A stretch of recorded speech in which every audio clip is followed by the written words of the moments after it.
Peter Trigo hit a runner ball 100 to take Somerset to the top of Group B in the Royal London One Day Cup as they thrashed Warwickshire Bears by 117 runs at Edgbaston. With Jim Troughton and Varun Chopra injured, Will Porterfield won the toss and asked Somerset to bat, and they lost Nick Compton in the 7th over as he was clean bowled by Ricky Clark for 12. It was a slow start by the visitors, who took only 28 runs off the opening 10 overs of power play, but having got himself in, Marcus Trescothick began to open up, producing the kind of shots we've all become accustomed to over the years. Bowler Ricardo Gordon was still in nappies when Trescothick first put on his pads for Somerset. It was off Gordon that the Somerset skipper struck the first 6 of the game. It came at the start of over number 18 as the visitors began to play their shots. Trigo hit the first of his 4 maximums in the 20th over as he went after Jitan Patel.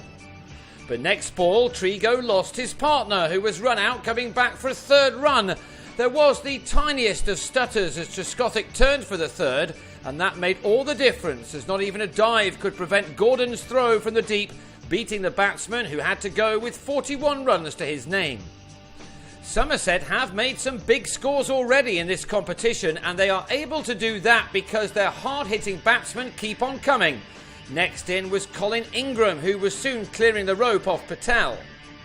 Trigo had made a watchful start to his innings, making 36 runs off his first 55 deliveries, having been dropped on 29, but he then began to find his range.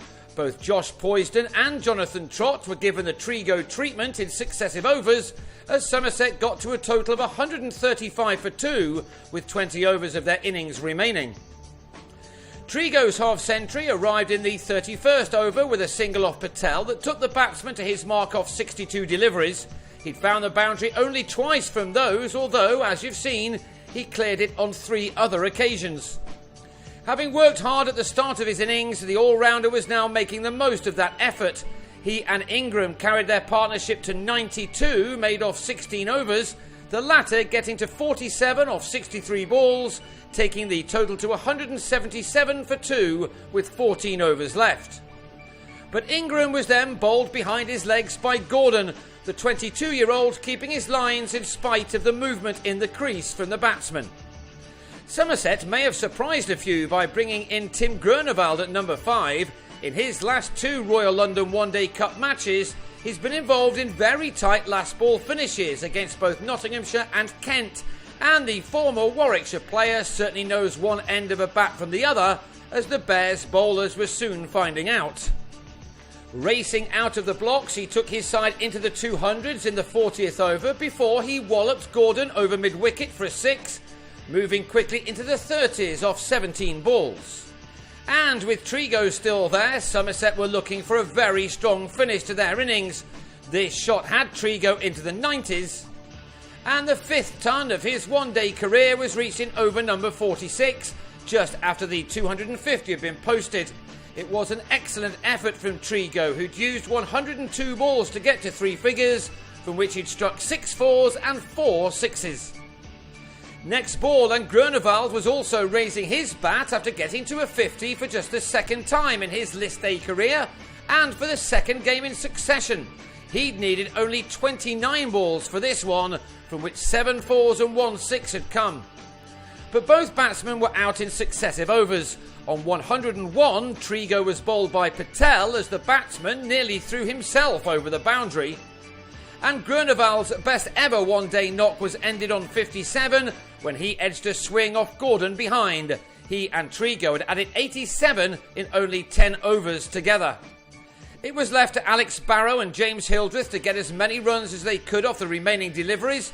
They took the total to a very competitive 298 for 5 from the 50 overs available.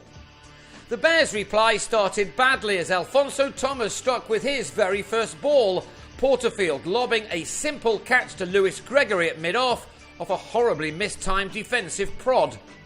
In spite of the early loss of their captain, the home side still made steady progress through the power play, scoring 46 runs with Freddie Coleman, Chopra's replacement, at the top of the batting order, and Trott both making a start. But both were out in the 20s. On a runner ball 29, Trott, who was just starting to look very comfortable at the crease, was squared up by Groenewald and edged to Trescothick, while Coleman had made a more patient 25 when he drove Jack Leach to Compton. For this injury-ravaged Warwickshire team to get anywhere close, having now slipped to 73 for 3 and over number 16, they needed to forge a big partnership. They could ill afford to have batsmen using up time in getting in, and for a while at least it looked as if Laurie Evans and Tim Ambrose might supply just what their side required. Evans in particular batted brightly. At the halfway stage of the reply, the total read 118 for 3, with another 181 wanted from the remaining 25 overs. But a collapse ensured that they were to get nowhere close to that.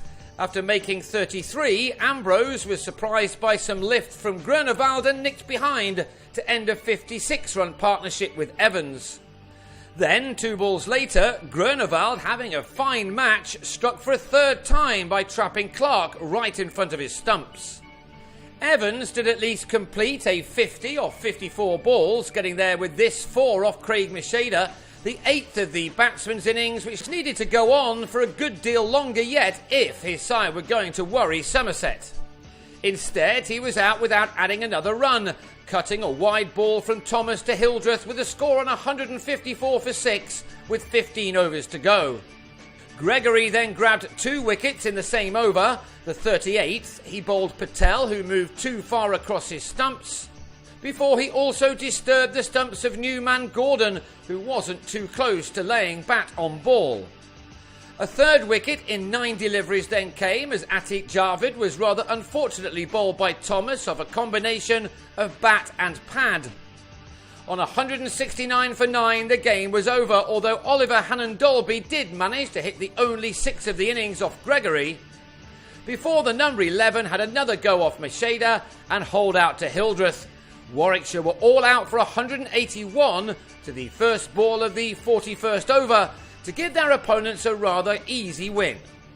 The margin of Somerset's success was 117 runs, and the 2 points gained puts them top of Group B with 5 points, the same as Notts and Kent, who have played 1 game fewer. Next up for the West Country men is a trip to Lords on Thursday, while the Bears, who've now lost their last 2 after winning their first couple, are next in action on Sunday at Rugby School against Kent.